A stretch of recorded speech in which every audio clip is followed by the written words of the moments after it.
Welcome back to Troubled, a podcast by survivors of institutional abuse for survivors and the general public. Trigger and content warning on everything, although today, it's not as bad as usual. We'd love some feedback on what you guys prefer with our coverage of the political hearings. Do you want to hear everything in its entirely unedited, or would you prefer that we get all snazzy up here with Audacity and put little audio intros and just clip these super long statements up? So this was some interesting jazz that we needed to get to pretty immediately. Oregon is open for public comment on a new UHS facility. UHS, like the guys who run Provo Canyon, ringing a bell. And it's a 100-bed inpatient, but it's beyond that. It's a $50 million project. And so per Oregon, they need a certificate of need. They've already been rejected by Oregon in the past to set up a facility. And currently they're citing COVID and the desperate need for mental health inpatient options and whatnot.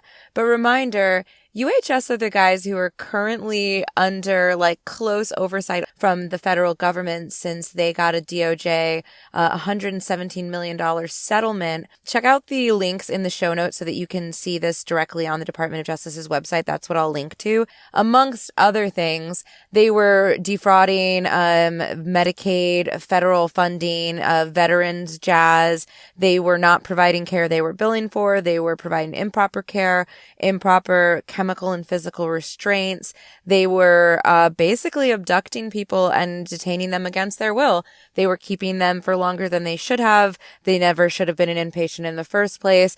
I think there's 15 cases that were included in this settlement. We personally know people who were included in this. So this is not just youths, but these are adults as well. This is something we haven't gotten into, but we definitely intend to with season 2. Beyond just medical neglect, we also have medical abduction and medical detainment. And all of these things, often the one thing that we can go after is them defrauding the government. And so that is what happened. All of these people got together. All of these claimants got together. Department of Justice, who settled a $117 million suit with UHS so that UHS could continue to do business with the government and continue to get our money. And for the next 5 years, they're under direct oversight from the DOJ. So also there are a lot of class actions and personal lawsuits against UHS facilities. And you're actually going to hear from the CEO of Cedar Hills in Oregon, which has plenty of its own issues with violent and abusive staff being called out. Senator Gelser, will hear from her directly. Over 42, I think they said, calls in 3 months for Provo. So I don't even know how we all know how we're still dealing with UHS. This is the big money, deep pocket land. And so we need everyone who has personal experience dealing with UHS nationally to submit public comment to Oregon. And I think primarily it'd be very helpful if we could get people within the mental health field who have experience with sending their clients to and fro with UHS facilities, and especially staff, of course, always staff. So this is an opportunity to speak up. The city in Oregon that this facility is destined for fully supports, this UHS facility. It's called NUCO, by the way. We're also going to link to where you can see the video for this hearing if you would prefer to watch the Zoom, where you can read the public comment submitted by different organizations to get an idea of what is being asked of you here. And we will also include the email for the individual to send your public comment. And please make it very, very clear in the subject and everywhere else that this is a public comment on the certificate of need for NUCO UHS. So before we hop in and park our fly on the wall eavesdropping into this hearing, let's hear from someone that let's not pretend that we don't have a bias, that we don't have a preference, that we don't just absolutely, genuinely, for all the right reasons, love Senator Sarah Gelser of Oregon. But here's a quick message from the good senator, someone that, listen, all of our prophecies have come true. We cannot wait to vote for her for president someday. I'm geeking out. I'm serious. I need like a Gelser pin. There needs to be Gelser merchandise by the end of 2021. But I definitely want to present to you this invitation from the good senator. And also, may I add, if you are going to be participating in public testimony, might I recommend something that's been very effective for us? And if the community would like to talk about a hashtag that we can all share for this situation with NUCO, I'm totally down. But might I recommend that you make a video testimonial, pop it on YouTube, and then take that transcription and submit that as your public comment. That way, the public actually has access to a format that might actually reach some people. It really does take public awareness sometimes. And during this hearing, unfortunately, we heard supporters of the UHS NUCO facility that said they'd been submitting hundreds of letters of local professionals and residents who are supportive of this new facility. So this isn't Paris is a Provo survivor and hopefully she can help to raise awareness about this situation with NUCO. You can't rest on anybody here. All hands on deck. We need everybody to really line up and support this. Everybody, please, use social media, use YouTube. If you want to send us over the link to your YouTube videos, and we will clip up the audio, make a UHS public statements from the community episode, whatever we need to do. And without further ado, here is our good Senator, Sarah Gelser. UHS, which operates Provo Canyon School in Utah, is currently trying to open a new facility right here in Oregon.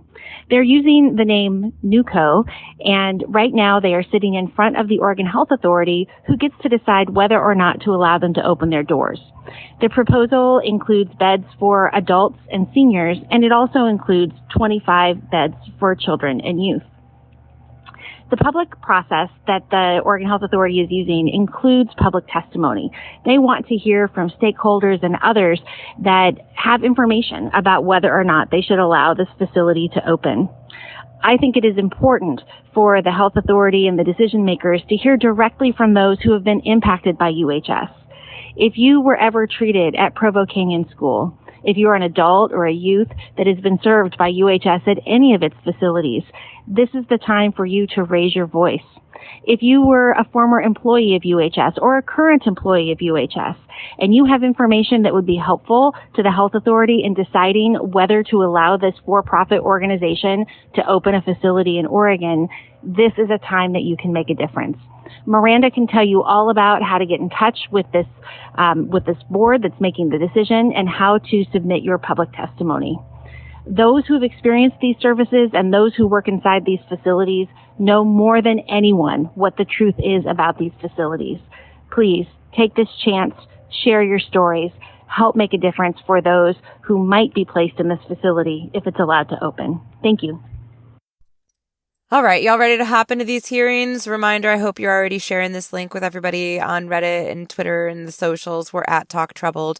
We need to get this around, confirming dates, but I believe you have until June 1st to officially submit, and you do need to submit directly to the email in the show notes. Nowhere else. I've had lots of people thinking they submitted testimony in Missouri or other places because they were sending to them some aggregated communication tool, but that's not how it works. This is official government public testimony. You need to submit it directly to the email in the show notes. Thank you. Good afternoon. My name is Ron Escarda, and I'm an RN and a long-time mental health advocate, and I serve as the CEO and Group Director of the Pacific Northwest for UHS. Pam and Matt, thank you for hosting this hearing. I'm here to provide an overview of the proposed project, Willamette Valley Behavioral Health, otherwise known as NUCO. NUCO will be licensed as a 100-bed psychiatric hospital with an integrated behavioral health continuum that includes both inpatient and outpatient services and several targeted mental health programs for adolescents, adults, and older adults. Our proposed hospital will be located in the city of Wilsonville as part of the Clackamas and Washington service area.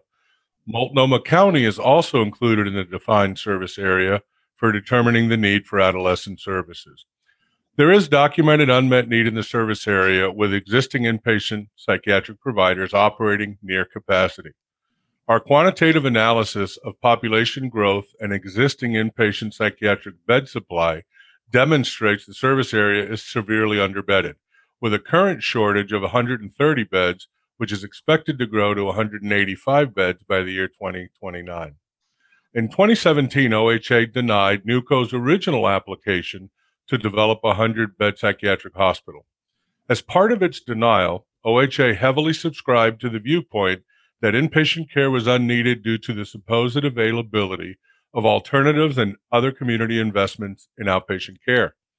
Unfortunately, even after implementation of several of the alternatives referenced in OHA's denial, Oregon has continued to be in a state of crisis with respect to mental health and substance abuse, due in large part to the continued lack of access to a sufficient supply of inpatient psychiatric beds. UHS submits that unusual circumstances warrant the approval of this proposed NUCO project. These unusual circumstances include the following: the Oregon mental health crisis as it currently exists, the COVID-19 impact on mental health, a service area inpatient psychiatric health system that is at capacity, the continuation of the ED boarding crisis, and the failure of the Unity Center to resolve persistent problems of inadequate inpatient psychiatric bed supply despite operating since 2017. These 5 factors clearly point to non-availability, lack of access, and lack of available alternatives, certainly demonstrating unusual circumstances. Each year, the community-based nonprofit Mental Health America publishes a report titled The State of Mental Health in America, which ranks states according to various indicators such as prevalence of mental health, access to care, and unmet need. In 2020 overall rankings, Oregon ranked 51st out of the 50 states and the District of Columbia. Furthermore, the prolonged physical and social distancing necessitated by the COVID-19 pandemic is expected to have a significant impact on mental health.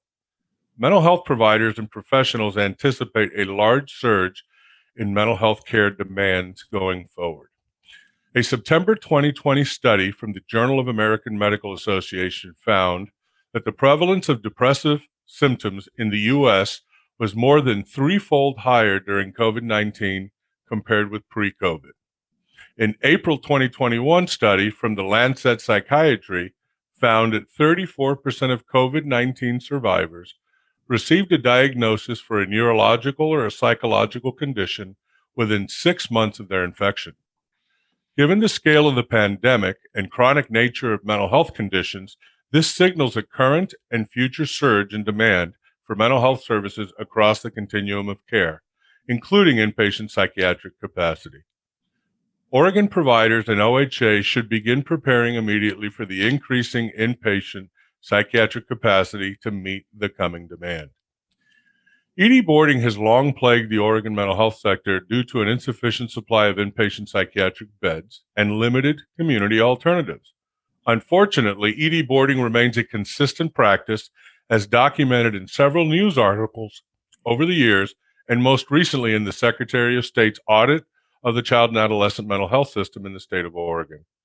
This not only speaks to the lack of inpatient beds, but also the lack of suitable alternatives to care. This further validates the position that acute inpatient psychiatric care is a specialized set of services which complements rather than substitutes other services compromising the behavioral health continuum. The Unity Center was supposed to alleviate, if not solve, the problems of ED boarding in the larger Portland area by also providing a psychiatric emergency service program. This assumption has been revealed as false. The Unity Center's deployment of its psychiatric emergency service has not eliminated need for inpatient psychiatric care, and relying on the experience of Cedar Hills through the end of 2020, requests for inpatient psychiatric care have increased by 65% since the Unity Center opened in 2017. At least a third of the increase is shown directly attributable to requests from the Unity Center itself. There has continued to be growing need for additional supply of inpatient psychiatric beds even after the development of the Unity Center. Our proposed psychiatric hospital will serve and benefit Oregon residents with behavioral health services and bring significant economic benefits to the community. The proposed behavioral health hospital is a $50 million project with no public funding that will employ over 195 individuals, generating high-paying and stable employment. The goods and services that NUCO will purchase from other businesses and industries in the community will also provide a multiplier effect that creates economic value to the local economy. NUCO's vision is to be recognized as the premier regional provider of innovative and compassionate behavioral health services, enhancing the overall health of the community. The confluence of factors presented above resulted in strong support from Wilsonville officials and many others within the local community. As an organization and an existing provider in the community, we strongly urge OHA to approve the proposed project. Thank you very much.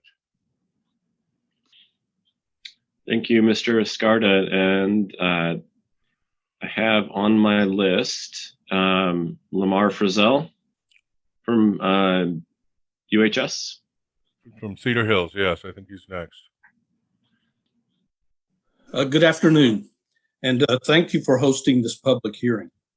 My name is Lamar Frizzell, and I'm the CEO and Managing Director at Cedar Hills Hospital in Portland.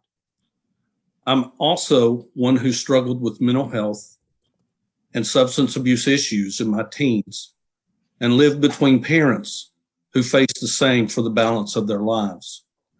I found my voice in my early 40s as I tried to avoid the stigma and perceived shame of past personal struggles. I now use my voice to help those who struggle to find theirs. So I gladly loan them mine today in advocating for NUCO. Cedar Hills opened in 2009 under the ownership of a different company and was acquired by Universal Health Services in 2012. This transition proved very positive for the hospital because UHS improved the hospital's quality standard and developed more structure and clinical and critical patient care systems. UHS now provides us with access to many more resources and invests greatly into our infrastructure. UHS highly encourages the sharing of best practices among hospitals.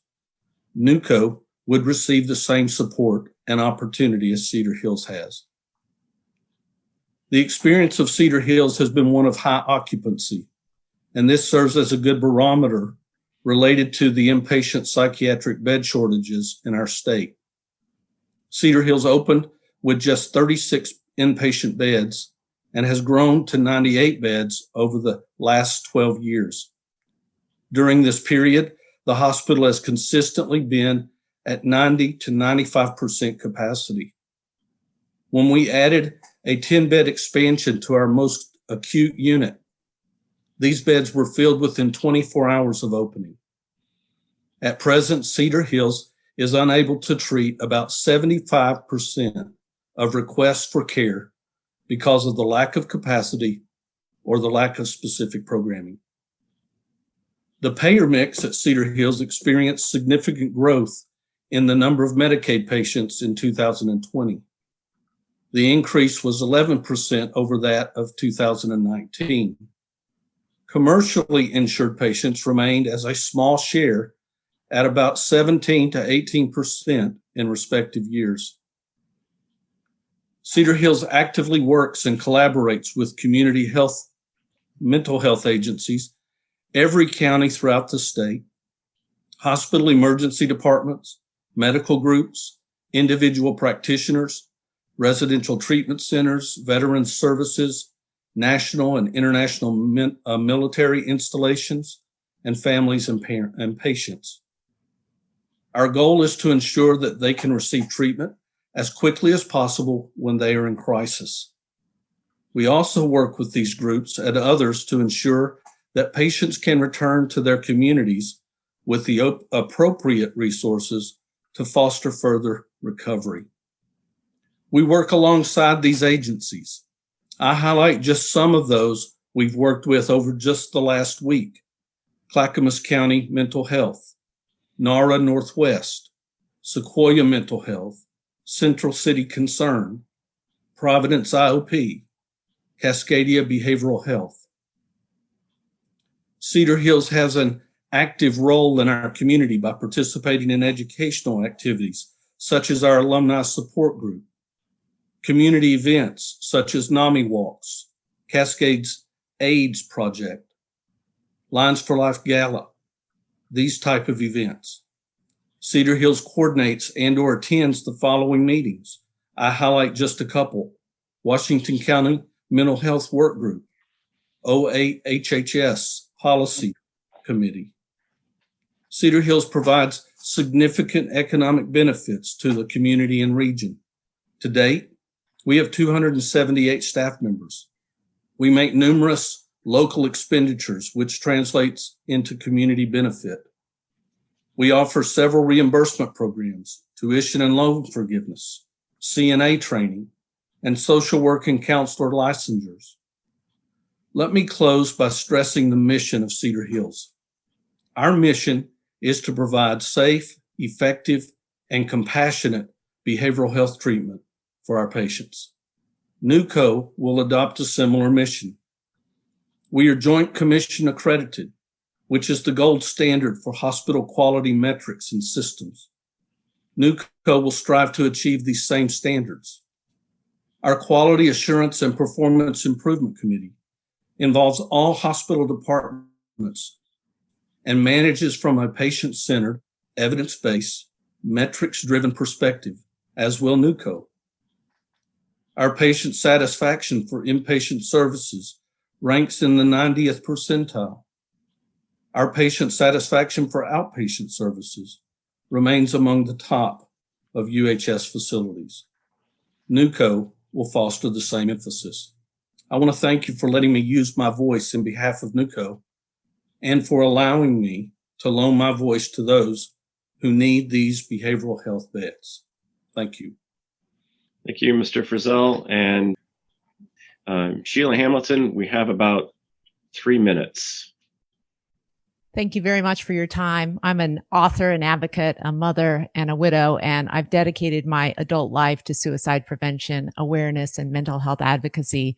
And while Ron and Lamar have spoken extensively on how this proposed hospital is going to meet the community's need, I'm hoping you'll allow me to provide a local and personal perspective. My work has given me the opportunity to speak to hundreds of Oregonians about their experience within the state's mental health system before and during the pandemic. And in the past month alone, I've heard from the mother of a previously healthy young woman who broke from reality after contracting COVID-19, the mother of a disabled son who began hearing voices during quarantine, 2 adults who asked for help in treating worsening depression, and 1 young woman, a friend of my daughter's, who asked for resources for her crippling anxiety. The pandemic stretched even the healthiest of our families to the breaking point. So I offer what I can based on my knowledge of Oregon's mental health system and my profound belief that the brain is an organ like any other organ, and it can get better with rest and care and the proper amount of medication and support. What I know is that the proposed hospital is a desperately needed resource. The hardest part of this conversation I have is when I actually prepare people for how difficult it is to actually get care in Oregon. I describe to them the gauntlet they'll have to run in order to find a bed, the weeks and months they're going to need to wait to secure ongoing counseling or to find a prescribing physician who can take their insurance. And this comes as shocking and devastating news to these families who are already scared and overwhelmed, but they're more familiar with the way that cancer or heart disease is treated immediately with multiple options for care. So I describe to these parents the ridiculousness of taking their loved one to an ER where they'll likely not be treated, but will have to wait along with other patients to be granted one of the few psychiatric beds available in Oregon. We're nearly last in our availability of behavioral health resources at a time when Oregon families are self-reporting high degrees of depression, anxiety, and suicidal tendencies. 816 people died by suicide in 2020. And the Youth Line tells us they've been flooded with calls from teens experiencing unprecedented rates of loneliness, self-harm behaviors, and ideation. Our mental health care system is so overwhelmed, yet for the past 4 years, the state has rejected this viable solution, which is a mental health hospital that could offer these programs and services to a diverse population set. And I know that hospital staff and OHA employees can be a few steps removed from talking to these families, but this drawn out process has only punished these desperate families further. My late husband experienced his first psychiatric emergency when he was a successful business owner and a loving father. He was told there were no psychiatric beds available in the state and that he'd need to be housed in the emergency room until one became available. And for nearly a week, an armed guard stood outside his room, making him feel as if he were a prisoner who had done something shameful by getting sick. He received no care except to listen to the traumatic sounds of an ER. When he was finally transferred, people there worked behind bulletproof glass. The staff was overwhelmed even then. But my brilliant husband had a brain illness, and instead of the kind of support and unconditional love that any patient should receive, he was completely shamed by his experience and devastated by treatment. He died by suicide the day after he was released. Now, I assumed that my nightmare was isolated, and I thought I might be the only person in the world to have witnessed the glaring discrepancy between the way a person with a brain illness is treated versus someone with cancer or heart disease, where compassion and resources seem so limitless. And I believe that mental health should ultimately be treated just as other illnesses are treated. And the competition that runs so vibrantly through hospitals should ensure these patients have choices to receive the very best care. I worked hard to help raise money for the Unity Center, and I continue to believe in their mission. But we've all got to admit it is time to expand our limited Oregon system to welcome some new and innovative players. Until the day that we can offer this broad, comprehensive type of care that activists envision, we've got to survive the crisis we're in. We need to do a better job of providing quality care for people in crisis. And 4 years ago, this certificate was rejected due to the belief there wasn't enough community need. There is more need now than ever. And we can't begin to provide better quality care if we don't even begin meeting the basic needs of our families. That includes meeting the federal mandate to provide enough beds for people in crisis. We have to provide timely, compassionate care for people with mental illness and stop treating these human beings as if their lives have any less worth or meaning than those who develop a physical illness. It's unconscionable to deny a certificate of need when the need is greater than ever before. I'm going to submit more than 125 letters of support from individuals and professionals in this community who recognize this need and believe this building should be built. I urge you to grant UHS the certificate of need. Thank you.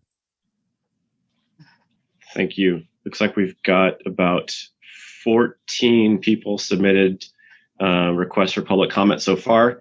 Before we get there, I do have a couple of questions for UHS. So first, wanted to, in your words, find out how, as you mentioned in your presentation, you applied previously for certificate of need, and so how does this newer proposal differ from the previous proposal? Well, I think one of the ways that it differs is that we're focusing really on the unusual circumstances, which the Oregon regs allow for the certificate of need evaluation process. And we believe that the need is significantly greater now than it was in 2017. The cost of the project has escalated. We continue to be committed to the project. We believe strongly that Oregon deserves better, and we want to be a collaborative, cooperative member of the community's continuum of care, and hope to do so both through Cedar Hills, but also through Wilsonville, as we partner and collaborate and work with all of the other behavioral health care providers in the community who are going to be increasingly desperately needed to meet the needs that we've documented are fairly significant. Okay. And then question about, you may know that Oregon's focused on community-based behavioral health services. And I think I wanted to know how the proposal would integrate and work effectively with those community-based services. So as I briefly mentioned in my comments, I mean, we're attempting to develop not only an inpatient facility in Wilsonville, it's 100 beds, but also a fully integrated behavioral health continuum, which includes a variety of different levels of outpatient. We already have that kind of a system established at Cedar Hills, and so I'd like to see if Lamar could talk a little bit about how his facility in current actual practice does exactly what you just asked, Matt. Matt, it's a very good question because we don't live on an island. We don't live in a silo, and that's one of the reasons why in my comments that I highlight that we have worked even this week with numerous community agencies, several county mental health centers. I mentioned NARA, Sequoia. I mentioned Central City Concern. I mentioned Providence IOP. Just to name a few. We are regularly in contact and in collaboration with these entities so that we can build bridges from our hospital to appropriate levels of care after they step out of crisis stabilization for our patients to these basic entities and facilities. We do this every single day. We are on the phone with them, we collaborate with them, and we continue to partner with them. And that's what we will continue to do. Okay, thank you. Finally, the last question I have, and then I would, if there are other OHA staff that have additional questions. So how will the new UHS hospitals serve everyone in the service area, regardless of payer? Well, I mean, I think that's something that we do across the board within UHS. We typically we operate 24/7 assessment and referral services for the communities that we operate in. We typically are payer blind. We have been for years, as you're aware, have been attempting to get access and contracts to be able to provide additional services to the Medicare and Medicaid clients within the state of Oregon, only to be rebuffed by the CCOs over and over again. And they're the same CCOs that continue to refer and make significant ED transfer requests to Cedar Hills. So I think that our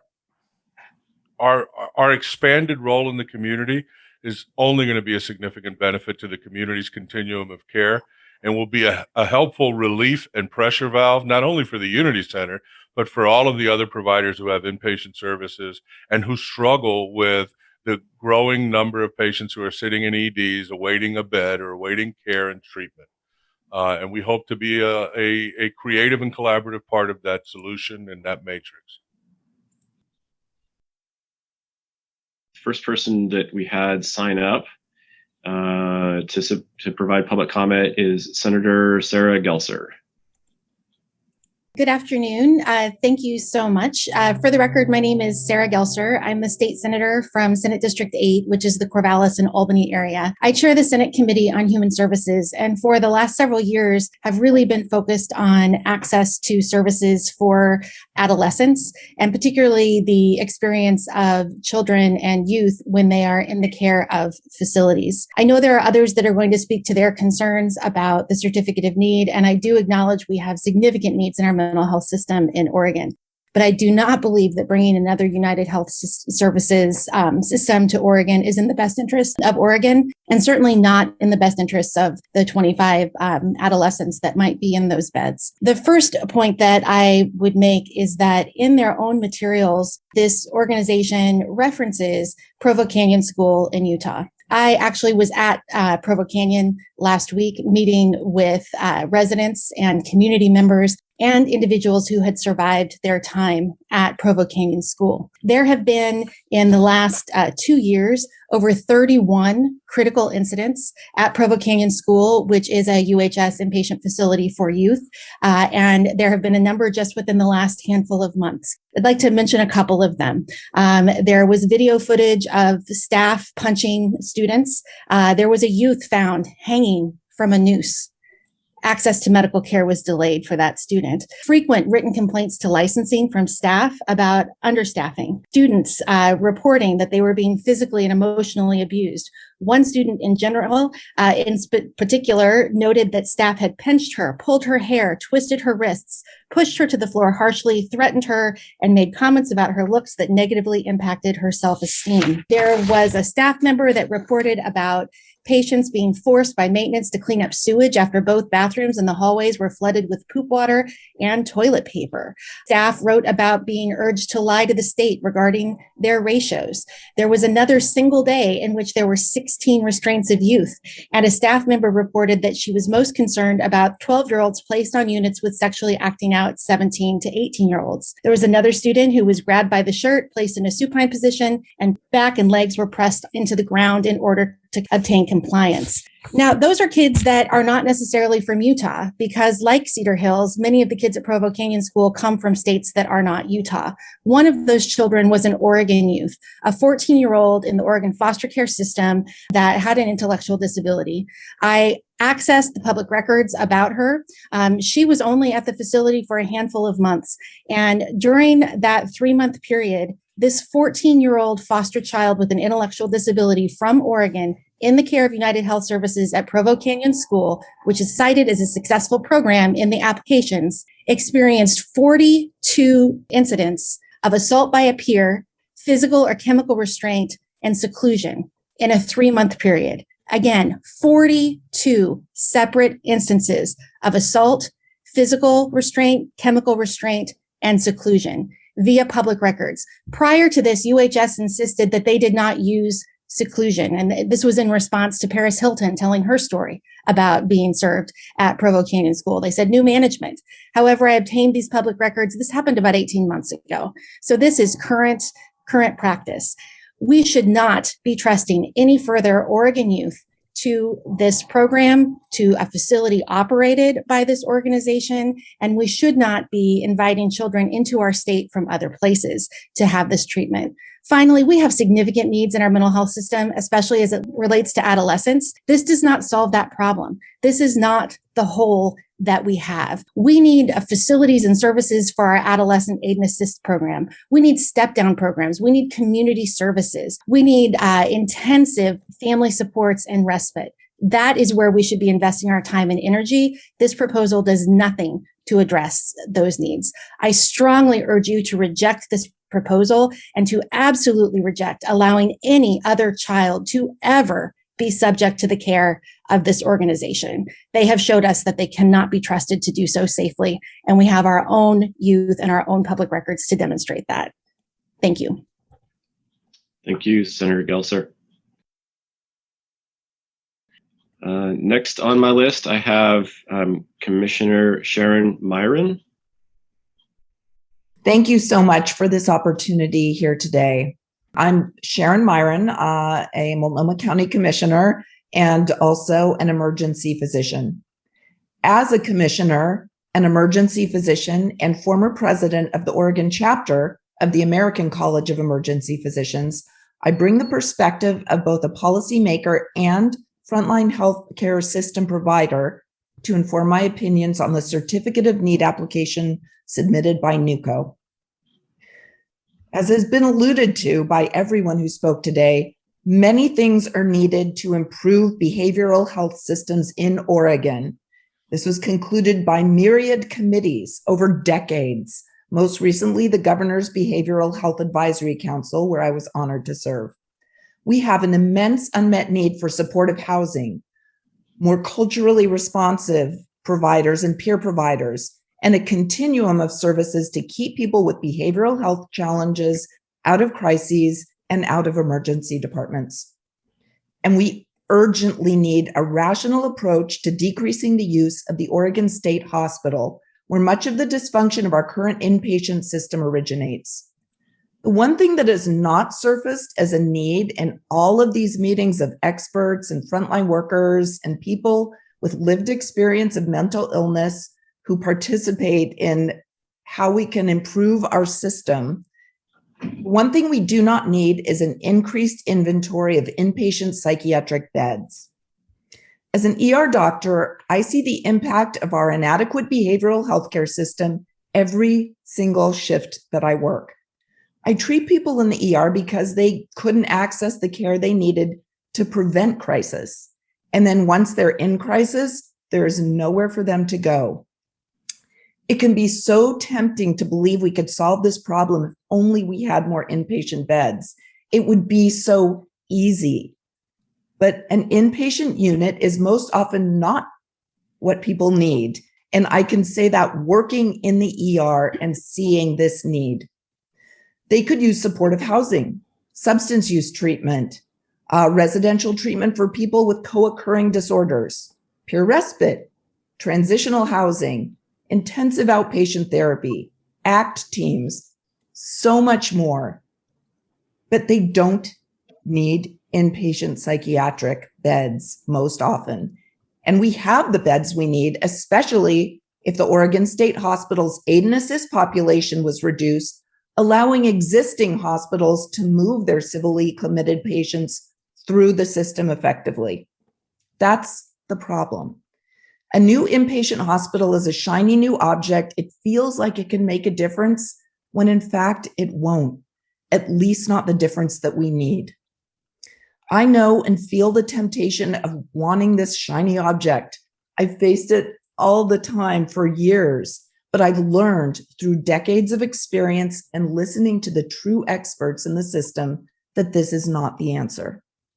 The voices of people who use, work in, and understand our system in Oregon have made clear that the state does not need an increase in acute inpatient psychiatric beds, particularly in a large for-profit institution that does not effectively serve Medicaid patients and will entrench a two-tiered system and increase disparity here, managed by a multinational company with a questionable track record on patient rights, care, and safety, some of which were so well and tragically described by Senator Gelser just now. This is a change Oregon, does not need. I really appreciate the opportunity to testify here today. Thank you. Thank you. Next on my list, I have Michael Sorensen. Good afternoon. My name is Michael Sorensen. I am a 3-time suicide survivor and an employee at Cedar Hills Hospital. I wanted to speak today a little bit about my personal experience, both as a suicide survivor, needing inpatient care, where I was at Providence for over 30 days the first time. I was at Providence again for 2 weeks until they could not take my insurance any longer, and they transferred me to the Oregon State Hospital. The best argument that I've heard for building this hospital is the fact that we've deinstitutionalized patients with mental health issues and swapped them for the institution of jail. Multnomah County's sheriff will tell you that they are the biggest mental health service provider in the state of Oregon, and that's because we have done such a disservice to people with mental illness. Oregon has 16 or so psychiatric beds per 100,000, and the recommendation is that we have 50 per 100,000. This new proposed hospital will not get us to that appropriate ratio, but it will get us closer. I work in this milieu as a business development director, and I have the opportunity to talk with many of our community partners, including those that we contract with or that we have professional agreements with, which include Providence, specifically agreements for transferring patients back and forth between St. Vincent's, specifically for taking up their outpatient patients. And I appreciate the opportunity to be involved in these conversations because it helps me understand the unique and difficult situations that line staff get put in when executive level folks speak and don't speak the same language as those who are working on the front lines. I appreciate the idea that we don't need additional beds, that things could be better if we worked better at the beginning, prevention and least restricted space. But I would tell you today that I would be dead if I did not have that space. I would, I wouldn't be able to speak today on behalf of those who need this service. So I'm going to leave this with a quote from the former director of the Oregon Health Authority, Bruce Goldberg, who stated in a recent Oregonian News article that Oregon needs more outpatient and inpatient capacity. We heard today that the state hospital has asked the federal government to allow them to stop taking new patients. I don't understand why folks can't see that this is a need. And I leave my heartfelt testimony that this is a necessary opportunity. Not only does it not cost this people of Oregon any money in subsidy, as Unity and others do, but it's coming with an economic boost during a time when people are suffering, and also at a time when we know that that suffering includes a heightened level of depression, anxiety, and suicidal ideation. I see it every day. Folks calling and us not even being able to take 20-30% of those calls. Thanks. Thank you. Next on list, I have Chris Boniff. This is Chris Boniff. I'm the executive director of the state chapter of the National Alliance on Mental Illness, known as NAMI Oregon. We are a grassroots membership governed organization that offers free education, support, and advocacy services to individuals living with mental illness and their families and other loved ones. We hold affected party status in this application, as we did with the first application. We have 15 chapters across the state that annually serve about 8,000 Oregonians. Our members have direct lived experience with mental illness. We're individuals living with illness. We're family members or friends of individuals living with mental illness. We're parents raising children, and often we check more than one box. Just as the last application, we are neutral on this proposal, as we are on all proposals, certificate of need proposals. We support the CON process. We believe careful analysis is necessary because just this proposal specifically, but others just like it, once they're built, they have profound impacts on the system. Those impacts can be good or bad. Where they are bad, such things cannot be easily undone. These are physical structures that are up, built, invested in, and once they're opened, they will bill.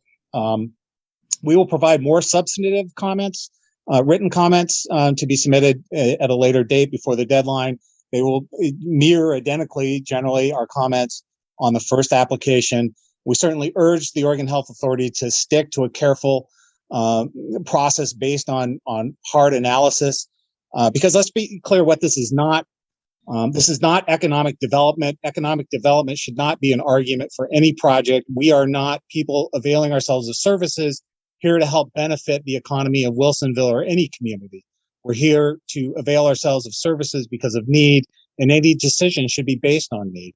Let's also, what this proposal is not a broad solution to access problems in Oregon that we all acknowledge exist. As Commissioner Myron alluded to, many of us serve on work groups. This will not solve access problems, emotional pleas aside. What this is a specific proposal to build a large hospital that will serve the Portland metropolitan area, that will be accessible to the Portland metropolitan area, will not necessarily be a resource to the state of Oregon. I believe that argument is mistaken in the sense that we are not a commodity to be shipped to different regions across the state to be served.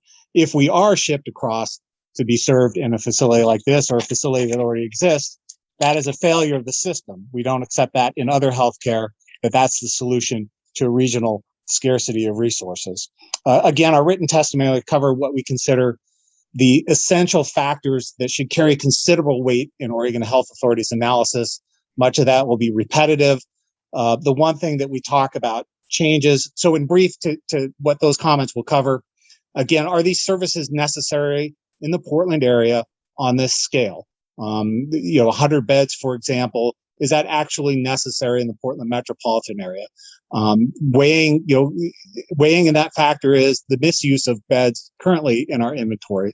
So on any given day, between 50 to 90 inpatient psychiatric beds are being filled by people with long-term needs that the state needs to serve. So these are short-term beds. They have long-term, they're being used more for custodial care than anything else. The logjam in the system indicates that we could open up a significant portion of capacity for inpatient psychiatric care if only we opened up services elsewhere and built up services elsewhere to properly serve people who are basically parked in inpatient psychiatric care. That would be a factor as to whether or not there is a real necessity for 100 beds or 50 beds or 20 beds, and should help, we believe, guide that analysis as to the scale of the project. And then I think importantly is, what impact will this hospital have on other providers and services in the region? Will this actually add capacity, or will this simply supplant capacity? Again, once this is built, whether good or bad, it will have profound impacts. If those impacts are negative and it drives people out of the market and away from providing inpatient psychiatric care, then it is not a net gain to the system. It's simply replacing these beds, replacing other beds that would then close because the economics are not feasible for providers currently providing care to stay in business. I believe there's a new factor that will add to our comments, and it should be weighed in this analysis, is how and whether this proposal fits in with the state's vision for 988 implementation. So with the recent adoption by the federal government, and the state is now in the process of adopting the new 988 system, which allows the state to put a fee on telecom, and that fee is allowed to build out the crisis system. And the goal of that crisis system, if done well, is to decrease the need for inpatient care overall, and also the burden held on emergency rooms. If those are indeed the stated goals, and that is the goal of 988 implementation legislation moving through the legislature, and our crisis system is enhanced, are these beds absolutely necessary in that new system? I'll just conclude with this.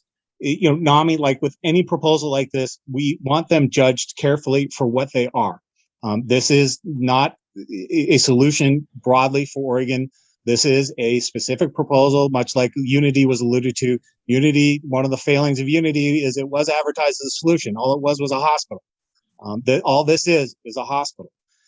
In evaluating that, its necessity, we believe that the key questions that we will be putting forward and that others may or may not raise will help guide the state's analysis of whether this project is truly needed at this capacity to serve the Portland metropolitan area. Thank you. Thank you. So the next on my list is Jacek Hychik.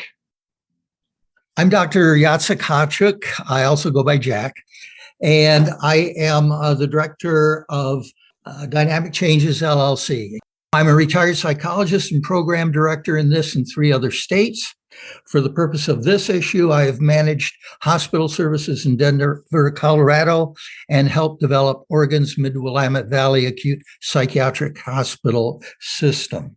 I will not spend time on reiterating the valid concerns Senator Gelser has already elucidated and cast serious doubt on the ability of this provider to meet practice standards, even assuming such services are needed here. The state of Oregon rates at the bottom of states in community mental health services, as public and professional testimony to the Oregon legislature over the past 10 years has consistently pointed out. Affordable and comparatively less expensive community services are needed badly to meet the psychiatric needs of citizens and prevent crises which might require exorbitantly expensive inpatient services or result in ED boarding. Spending more money on inpatient services only perpetuates Oregon's crisis of insufficient community services by diverting the funds needed for effective community services to the extremely expensive inpatient services necessary for crisis intervention. If Oregon is to truly begin meeting the psychiatric needs of its citizens, it is imperative it stops using available funds on expensive inpatient crisis services and instead redirects its expenditures to the community services which will save money and prevent the unnecessary crises. There are ways to get ahead of the crisis curve, just like there are ways to actually develop a savings account to prevent continuous and expensive indebtedness. Let's use accepted and proven management methods to get our way out of our destructive self-fulfilling cycle resulting from not funding the necessary services. Thank you. Thank you. Linnea Lindsay.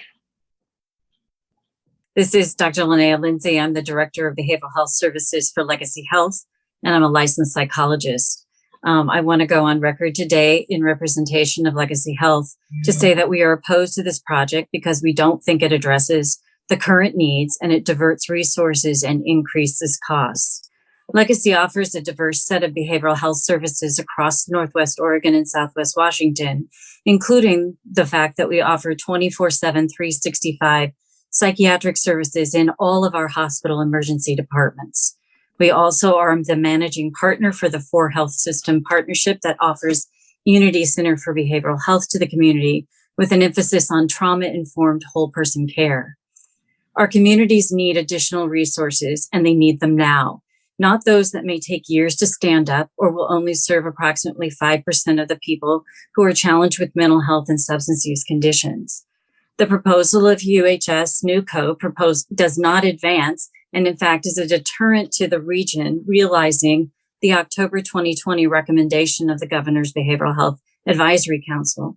This service will cost this state significantly more because we are funding a level of care and an acute level of care, and that will also deplete the resources available for community-based behavioral health resources and services called for by the council. The council charged with the development of recommendations aimed at improving access to effective behavioral health services and supports for all Oregon adults and transition-aged youth with serious mental illness and co-occurring mental illness and substance use disorders, recommend specific actions and investments necessary to improve access to behavioral health care that are responsive to people's individual needs and characteristics and improving health outcomes. The final report included recommendations in 3 areas: program and services, workforce and housing supports. Of note, the Governor's Council's recommendations did not include any new acute care beds, nor any dedicated psychiatric hospital. At this time, there's actually no indication that there's a need for additional acute psychiatric beds. Additionally, there's no evidence of any net bed loss. Rather, there's been a net gain of beds in the last 5 years. The bricks and mortar and program recommendations of the Governor's Council were very targeted, specifically things like non-clinical peer-run respite centers, continued operation and study of existing certified community behavioral health clinic demonstration sites, the addition of a 16-bed secure residential treatment facility for defendants who do not have fitness to proceed in a criminal manner, which would move some of the aid and assist defendants out of the state hospital, which would allow a better flow for acute psychiatric hospital services. Another item was the design of a statewide crisis system through OHA's ongoing development of statewide crisis and behavioral health support tool called the Oregon Behavioral Health Access System. Additionally, the development of additional residential treatment facilities and secure residential treatment facility and capacity. An additional freestanding psychiatric hospital is not what's needed right now. Rather, we need to invest time and energy in building out the improvement of our community-based alternatives and access for care to all, especially low income and underinsured and non-insured. That can happen now, not a few years into the future. Thank you. Thank you. Now call Tara Candela. Hello, thank you. My name is Tara Candela. I'm a former attorney and currently a psychiatric nurse and a newly licensed psychiatric nurse practitioner. I am also myself, as others have mentioned, a consumer of mental health services who may need to seek services in the future. I am someone who has been hospitalized for psychosis in the past in another state, not here in Oregon. My experience is why I left law and I returned to nursing. Personally, I only want the best for my patients, my family, and myself. I am opposed to this for several reasons. First of all, my experience at Cedar Hills Hospital, which, as we all know now, is owned by the same corporation as this proposed hospital. Regarding that, I was ethically challenged every single day that I worked in their admissions department. We were advised to take actions that were in clear violation of federal regulations. When a hospital accepts Medicare, they're required to accept transfers in the order in which the requests are received, regardless of a patient's ability to pay. In fact, they're not even permitted to ask about insurance status under these regulations. From the manual in the assessment department, fall of 2018, quote, many of the private insurance transfers come in at different time of the day, and if we do not actively continue to monitor and follow up on new transfer requests, we lose those and are left with unfunded or Medicaid patients. The timeliness of our response to ERs is being actively monitored by corporate on a daily basis. They were cited for this practice. Any contention they didn't know what they were doing is kind of questionable, considering they are supposed to be experts in the field. On that point here, the CMS findings stated, the standard is not met as evidenced by, based on interviews, review of transfer request documentation for 9 out of 9 patients for whom other hospital EDs requested transfer to Cedar Hills Hospital for specialty psychiatric services who were not accepted for transfer, patients 1 through 9, review of intake activity log documentation, and review of hospital policies and procedures and other documents, it was determined that the hospital failed to develop and enforce EMTALA policies and procedures to ensure its compliance with recipient hospital responsibilities. And then asterisk, recipient hospital obligations were not met as patients were not accepted for transfer by Cedar Hills Hospital in the order in which they were received at the time of the requests, but rather were evaluated for acceptance based on insurance and ability to pay. And then there's a whole list of other reasons why. In addition to this obvious problem, also the quality of care there was abysmal. I didn't know any better because I was pretty much new to psych. But one night on one of our units, there was only one nurse by herself. She agreed to work that shift if they promised not to leave her with more than 5 patients. On that same night, I was told to pull a patient with pretty high medical needs off of an inpatient unit over at Providence St. Vincent and to get them transferred in before midnight. I absolutely protested this, and I don't know what happened after I left that evening, other than hearing in the morning that the DON, who is no longer there from that, I think that was around fall of 2018, came in the middle of the night to work for a couple of hours. They literally had one nurse alone on a psychiatric unit overnight. Units there closed pretty routinely due to insufficient staffing, and their staffing matrix typically only called for 2 to 3 nurses. So that in itself is a huge problem. So I encourage anyone to making decisions to ask for their staffing grid and compare it to any of the staffing at Providence or Unity, assuming that information is readily available to OHA. I also am primarily opposed due to the history of this corporation, which was mentioned by Senator Gelser. This is frankly one of the most serious issues present here. Universal Health Services is a highly Googleable entity. They recently paid over $100 million to settle fraud allegations brought by the Department of Justice. As well, multiple journalistic sources have done exposés on the high level of safety violations that occur. I think BuzzFeed was one of them. Allegations of abuse and patient death. And there are written public comments that you can review from patient family members of adolescents who died in their facilities. And finally, on that, others have already stated, this is not the service that we need here in Oregon. I see the same patients over and over again, and I have nowhere to send them. If we had somewhere to send them, we would have inpatient psychiatric beds for those who need them acutely. Thank you very much. Next, I have Michael Helbchuk. And my apologies, Michael, if I butchered your name. That's okay. Thank you.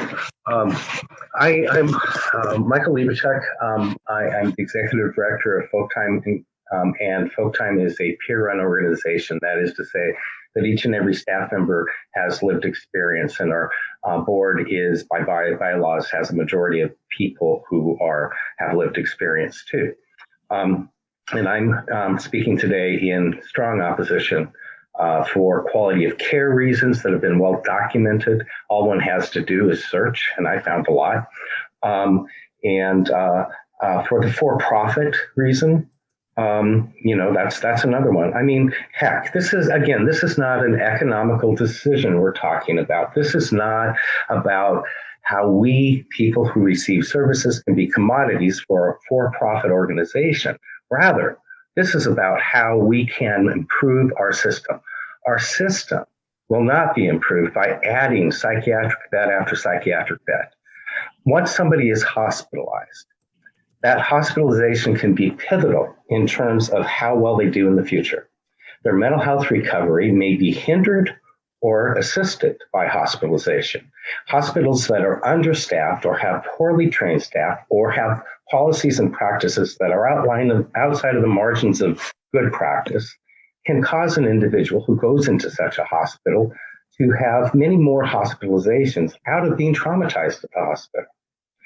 You've heard Senator Garrison talk about the challenges that UHS has presented to communities. Do we want that here? Do we want more and more people being traumatized as patients within a hospital setting? No, I don't think we do. Moreover, there are many other alternatives that have been talked about, ways that we can indeed improve the system such that people don't rise to the level of need that they require hospitalization. And that is a fairly easy thing to do. The blueprint is all over the place. All we need to do is invest in community resources and supports, peer resources, alternatives to the traditional mental health system that have been demonstrated to yield extremely positive outcomes and have a recovery orientation rather than a patient orientation. And because we don't want people to be patients forever, do we? I mean, my goodness, we can help people get along the road to helping them being involved in driving their own lives and recovering and getting back on their feet. And hospital stays might need to be part of that occasionally in extreme circumstances, but we're way overdoing it here. And we need to invest in those resources that help people get on with their meaningful lives that they can have if only they get the support that they need. And anyway, I've been hospitalized a total of 18 times, 8 in the state hospital settings. All state hospitalizations and 15 others occurred before I was 27 in 1987 when I got introduced to the peer recovery movement. Been hospitalized 3 times since. Do the math. Think of the savings. And thank you for your time. Thank you. Daryl Walker. I'm Daryl Walker, PhD. I'm the CEO for Cascadia Healthcare. We're the largest comprehensive community mental health center in the state of Oregon. We're also a federally qualified health center system. I've had several careers in the state of Oregon as an employee. The first one was as a clinical psychologist on an adolescent unit in the state hospital here in Oregon. And then quite a few years later, I was the head of child and adolescent mental health in the state of Oregon. I just want to reiterate my support or state my support for the senator's comments about children and out-of-state placement. It's extremely inappropriate to place children out of state. It's also very ill-advised to place children in a psychiatric hospital, in large part. It separates the child from the community, particularly if they're out of state. The effective treatment for children needing mental health services is clearly in the context of the family system and wraparound services. I'm very concerned, and I'm opposed to this hospital system proposal certification for a whole lot of different reasons. As a longstanding CEO for Cascadia Behavioral Healthcare, I believe, I often hear that the state system is broken for mental health. It's not broken, it's starved. It's starved for community services. Oregon is very innovative and creative when it comes to alternatives for state hospitals, which is a very important thing and we should be proud of. Unfortunately, it's incredibly underfunded, as I think other people preceding me have underscored. I am very concerned about the quality of care for freestanding, for-profit inpatient facilities. They're well known throughout the United States. They tend to be very focused on a wallet biopsy to determine whether the possible admitting patient has coverage for insurance. Their relationship with the community oftentimes is non-existent. So when they have exhausted the benefits for inpatient, they simply discharge into the community without any follow-up care arranged. So the very inadequate placement for patients is a serious problem. The reference to boarding in emergency departments is clearly a problem. But the solution is not admitting these individuals to a hospital and then discharging them back into the community without a close collaborative link with the community.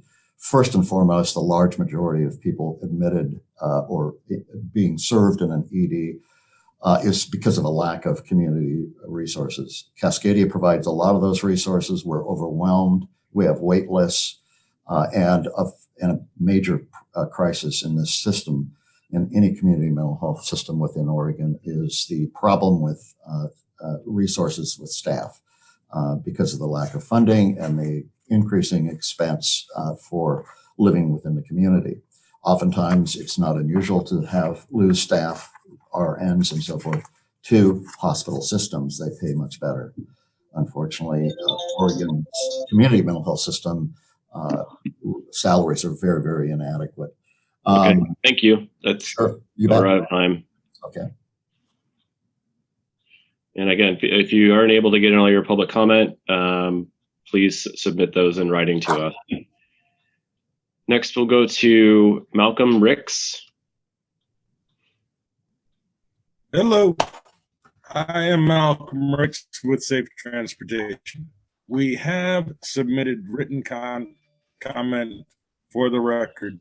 I'm not going to read that in here. What I want to share is this.